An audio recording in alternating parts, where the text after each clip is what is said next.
Ya, Assalamualaikum warahmatullahi wabarakatuh. Kembali lagi di podcast Baper, bahas perkara Ramadan.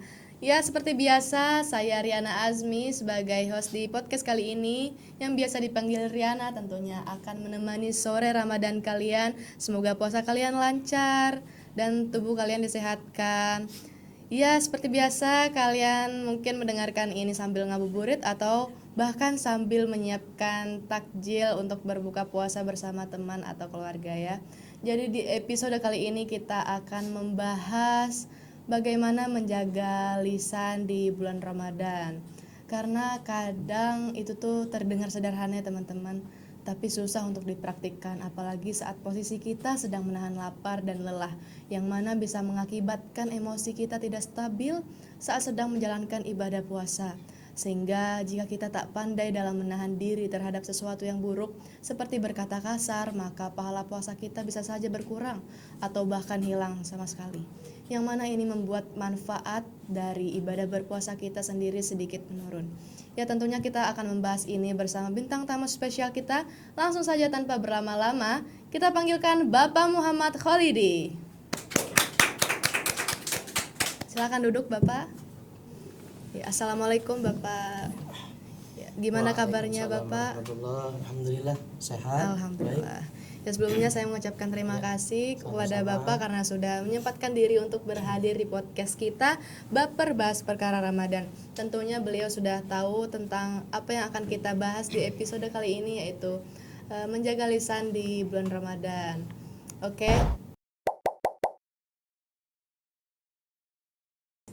Oke Bapak, kita lanjut saja ke pertanyaan pertama ya Bapak ya. Kira-kira mengapa menjaga lisan itu menjadi salah satu hal yang sangat ditekankan dalam ajaran Islam, Bapak? Oke ya, sangat menarik tema kita pada podcast kali ini, yaitu lisan yang terjaga. Kenapa agama Islam kita menekankan tentang lisan? Karena memang lisan ini merupakan cerminan daripada hati seseorang, yang mana ketika lisannya lurus, lisannya baik, menunjukkan berarti hati seseorang itu juga baik, maka perilakunya pun baik juga. Ya, betul sekali. Ya. Karena lisan ini seringkali dianggap sepele Bapak oleh kalangan remaja, orang tua atau bahkan anak-anak pun ikutan menyebutkan hal-hal yang tidak pantas untuk disebutkan. Apalagi zaman sekarang kan. Iya, betul sekali Bapak. Oke, apa sih hubungan antara ibadah puasa dengan kemampuan seseorang dalam menjaga ucapan dan emosi? Ya, tentu hubungannya sangat erat. Terlebih puasa itu melatih diri kita untuk menahan emosi, menahan kesabaran, melatih kesabaran kita, sehingga hubungan antara menjaga lisan dengan puasa ini tentu sangat ada hubungan yang sangat erat sekali. Ya, jadi tetap walaupun bukan di bulan Ramadan ya teman-teman, walaupun di luar bulan Ramadan kita harus menjaga lisan sebagaimana sepantasnya sebagai manusia biasa yang tidak luput dari dosa. Oke, pertanyaan selanjutnya, kenapa ya Pak banyak orang mampu menahan lapar dan haus tapi tidak mampu untuk menjaga lisannya atau menjaga ucapannya? Ya, memang di sini perlu kesadaran diri kita masing-masing bahwa yang namanya puasa itu bukan hanya sekedar menahan lapar, menahan haus, tetapi di dalam Al-Qur'an disebutkan bahwa puasa itu Allah mewajibkan kepada kita, ya ayyuhalladzina amanu kutiba alaikumusiyam kama kutiba alal ladzina min qablikum la'allakum tattaqun. Artinya tujuan daripada puasa itu menjadikan kita pribadi yang lebih bertakwa kepada Allah. Jadi bukan hanya sekedar menjaga haus dan lapar, tapi juga membuat kepribadian kita, terutama lisan kita, akan lebih memperhatikan apa yang kita ucapkan. Ya, betul sekali. Jadi puasa itu tidak hanya menahan lapar atau haus ya Pak ya, tapi juga menjaga ucapan atau hati yang kotor bisa dibersihkan. Jadi pertanyaan selanjutnya, bagaimana cara agar kebiasaan menjaga ucapan selama Ramadan bisa terus diterapkan dalam kehidupan sehari-hari Bapak? Mungkin yang pertama yang bisa kita lakukan, kita mesti menanamkan prinsip sebagaimana hadis baginda Nabi SAW, man kana yu'minu billahi wal yaumil akhir falyaqul khairan aw liyasmut. Tanamkan prinsip berkata baik atau diam. Sebab kata baginda Nabi, orang yang beriman dengan hari kiamat, dengan Allah, dengan hari kiamat, maka dia akan berkata yang baik atau diam.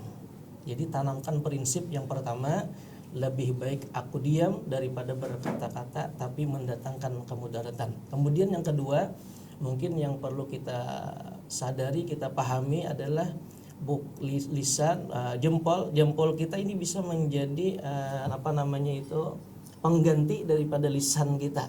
Jadi bukan hanya lisan sebenarnya yang kita jaga, tapi juga di masa, di zaman modern seperti ini, jempol kita ini bisa menggantikan lisan kita yang terkadang kita berkomentar berbagai macam di sosial media. Betul sekali. Ya.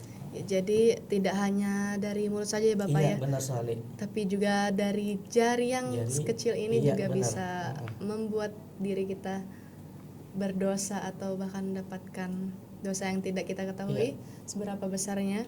Jadi ada suatu kalimat itu yang kayak mulutmu harimaumu ya tapi Pak. Benar sekali. Jadi lebih baik itu diam atau dengarkan saja dan ikhlaskan ya Bapak. Jadi selanjutnya, apakah seseorang tetap mendapatkan pahala puasa jika ia masih berkata kasar, berbohong, atau menyakiti orang lain dengan lisannya?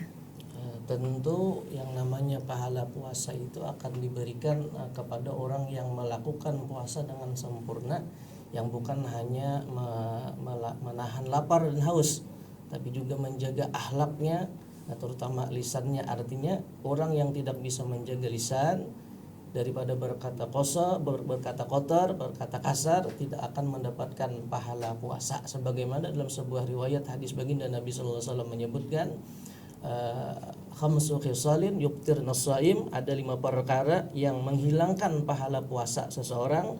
Pertama, al-ghibah, yaitu menggibah, menggunjing seseorang. Kemudian yang kedua, an-namimah, yaitu mengadu domba. Kemudian yang ketiga, al-ghadib, berdusta. Kemudian yang keempat itu an-nazar bisyahwah, memandang lawan jenis dengan pandangan mempunyai syahwat. Kemudian yang kelima itu al-yaminul fajirah, bersumpah yang palsu. Nah, jadi 5 perkara ini walaupun puasanya sah tetapi tidak mendapatkan pahala puasa. Ya. Jadi percuma saja ya Bapak ketika sedang berpuasa hanya menahan lapar dan haus, tetapi tidak akan mendapatkan pahala sedikit pun. Wah. Jadi mulut juga itu harus hati-hati teman-teman. Mulut atau jari itu sangat berbahaya untuk diri kita sendiri jika kita tidak sengaja atau bahkan sengaja mengucapkan lisan yang tidak sepatutnya diucapkan. Di selanjutnya, menurut pandangan Islam, apakah diam bisa menjadi bentuk ibadah jika itu bertujuan menjaga lisan? Ya, tentu segala tujuan yang baik menurut Islam itu bisa menjadi nilai pahala, menjadi ibadah di sisi Allah Subhanahu wa taala, terutama lisan. Kata baginda Nabi, man somata naja, barang siapa yang diam maka dia akan selamat. Nah, daripada berbicara justru mendatangkan kejahatan, kemudaratan, lebih baik dia berdiam. Diamnya itu kita itu membiarkan akan satu kejahatan. Nah, tapi diamnya menahan diri daripada melakukan kejahatan, lebih baik dia menahan untuk berkata kasar. Betul sekali. Nah, ya. Oke. Selanjutnya, mengapa Allah mengibaratkan gibah seperti memakan bangkai saudara sendiri? Kira-kira apa pesan moral dari perumpamaan tersebut? Karena gibah itu sesuatu pekerjaan yang sangat buruk ya, sangat buruk.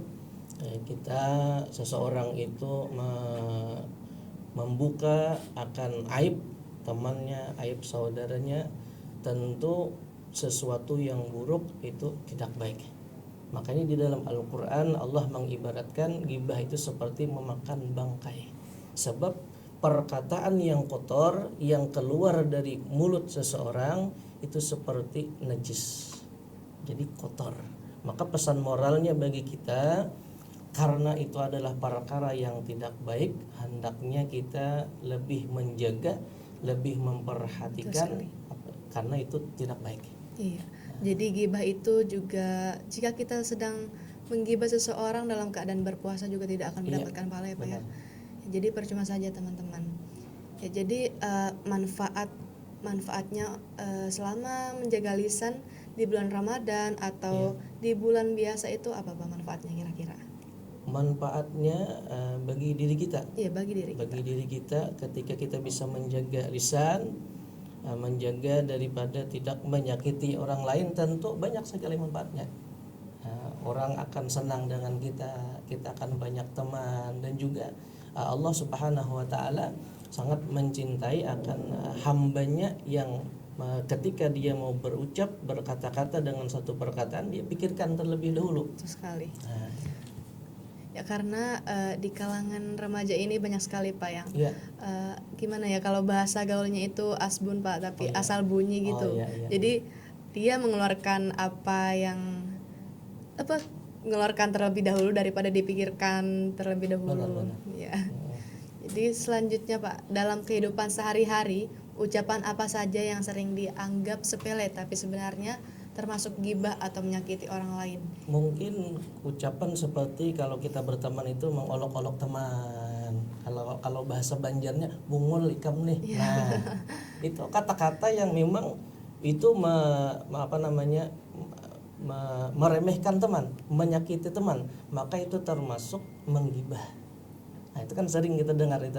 Nah, Bahkan kata-kata orang nggak sadar ya Pak ya. Iya, seperti itu. Ini mengucapkan itu. mengolok-olok teman, merendahkan teman. Nah, itu termasuk daripada bagian menggibah. Karena kejelekan teman itu yang asalnya orang tidak mengetahui jadi mengetahui. Kalau dia bodoh, kalau dia kurang ada kemampuan dan lain sebagainya. Nah Pak, jadi selanjutnya kira-kira apa sih langkah sederhana yang bisa dilakukan agar kita tidak mudah berkata kasar atau menyakiti orang lain saat berpuasa? Jadi tipsnya mungkin ada Pak yang gampang dilakukan teman-teman di rumah untuk menghindari hal tersebut?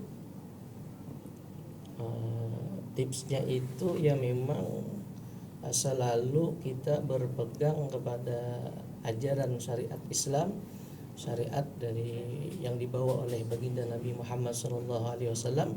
Perbanyak istighfar, berdoa kepada Allah, dan jangan pernah kita berputus asa dengan rahmat Allah Subhanahu wa taala. Sebab ketika kita mempunyai keinginan untuk memperbaiki diri, untuk menjaga lisan kita, maka keinginan yang kuat itu akan ditolong oleh Allah sehingga kita mampu menjaga lisan tadi dengan sebaik-baiknya. Iya, betul sekali. Jadi harus benar-benar kita berpegang dengan ajaran syariat. Iya. Jadi langkah pertama Pak, yang misalnya teman-teman di rumah ingin menghindari hal tersebut, menjaga lisan, langkah pertama apa yang mungkin teman-teman bisa lakukan untuk menghindari hal tersebut? Tentu menghindari artinya perkumpulan atau berteman dengan orang-orang yang berpotensi di situ ucapan-ucapan yang pergaulannya Pak. Pergaulan ya benar. Pergaulan yang dijaga. Itu langkah pertamanya. Selanjutnya ada masih Pak? Ada lagi? Mungkin kalau dari syariat Islam kita ya mungkin banyak lah. Nah, cuman yang paling ibaratnya mempengaruhi dengan sikap seseorang tentu pergaulan. Ya, betul sekali. Tetapi Pak, jika lisan itu berasal dari keluarga sendiri atau bahkan orang tua yang mengajarkan, itu sebaiknya bersikap bagaimana Pak? Artinya kebiasaan dari rumah lah. Iya, kebiasaan dari rumah. Ya memang sangat sulit kalau memang kebiasaan buruk itu sudah sumbernya dari rumah. Betul sekali. Memang sangat sulit untuk memperbaikinya. Apalagi ini memang sudah kebiasaan orang tuanya, ayah ibunya sudah seperti itu, memang sangat sulit untuk menghindarinya. Nah, cuman alangkah bagusnya kalau memang kebiasaan di rumah yang seperti itu, artinya kita sebagai anak memang wajib mengingatkan. Betul sekali, karena sebagian orang tua bahkan mohon maaf kadang menyepelekan hal tersebut. Cuman mengingatkan itu dengan bahasa yang lembut. Nah, jangan sampai kata-kata si anak tadi justru niatnya mengingatkan tapi menyakiti hati orang tua. Nah, jangan sampai. Sama saja ya Pak ya. Iya. Oke, kira-kira ada gak nih Pak pesan untuk teman-teman di rumah yang nonton podcast Baper, mungkin yang ingin memulai langkah awal menjaga lisan? Ya, silakan Pak. Lisan ini ya. Di dalam Al-Qur'an Allah Subhanahu wa taala menyebutkan a'udzubillahi minasyaitonir rajim ma yalfizu min qaulin illa ladaihi raqibun atid. Tidaklah setiap ucapan yang terkeluar dari lisan seseorang itu melainkan di dekatnya ada malaikat yang mengawasi, malaikat raqib, malaikat atid. Artinya mesti berhati-hati dalam setiap ucapan yang diucapkan, karena satu kalimat, satu huruf yang terkeluar dari lisan seseorang tidak lepas dari pengawasan malaikat tersebut. Maka jika seandainya ucapannya tidak bisa mengeluarkan kata-kata nasihat, kata-kata yang baik, maka lebih baik dia berdiam untuk lebih menyadarkan dirinya betapa sulitnya mengendalikan lisan, apalagi bagi orang yang memang terbiasa berkata-kata yang kotor itu tadi. Iya. Jadi ternyata lisan itu bukan hanya jaga sikap teman-teman, tapi juga kita menjaga value diri atau adab diri kita kepada orang lain. Jadi orang lain juga memandang kita seperti orang baik atau bahkan orang yang sangat penting gitu mungkin dia bisa. Oke, jadi ternyata menjaga lisan itu bukan hal sepele ya. Kadang kita merasa sudah berpuasa dengan baik, tapi lupa kalau ucapan kita juga bagian dari ibadah, bahkan jempol juga bisa. Semoga obrolan hari ini bisa jadi pengingat buat kita semua, bukan cuma saat Ramadan, tapi juga di hari-hari setelahnya. Karena pada akhirnya orang yang paling kuat bukan yang paling lantang berbicara, tapi yang paling bisa menjaga lisannya. Oke, mungkin sampai sini aja perbincangan kita bersama Bapak Khalidi. Terima kasih sekali lagi Bapak karena sudah berhadir di podcast Baper kita bahas perkara Ramadan. Terima kasih juga kepada teman-teman yang sudah nonton di rumah, yang stay menunggu podcast Baper. Ya, terima kasih. Wassalamualaikum warahmatullahi wabarakatuh.